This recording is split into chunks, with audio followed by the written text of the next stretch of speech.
dos compañeros míos que querían hacer la carrera rápida, pues me dijeron el calentamiento y bueno, detrás de ellos y en la última vuelta hacer lo que comentó mi padre que podía hacer para ganar y lo hice y me salió bien.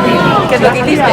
Pues según llegamos a la última curva, fue aguantar sin gastar hasta la última vuelta. Y según llegamos a la última curva, ponerme delante y cambiar y en la curva donde podía pillar desprevenidos y a irme en solitario. ¿Qué supone para ti esta victoria? Bueno, me da mucha confianza y bueno, a lo que queda de temporada y seguir trabajando con ganas. ¿Cuál es tu reto esa Pues intentar hacer la mínima del juego de 2023 y a hacer lo mejor que pueda este año. ¿Qué es lo que más te ha gustado de esta villa?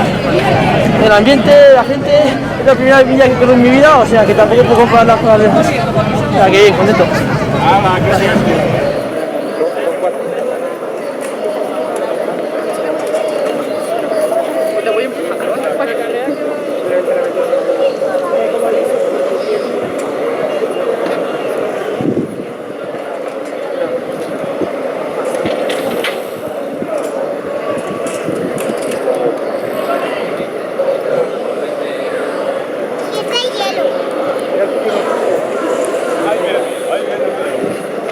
Vamos chicos, vamos.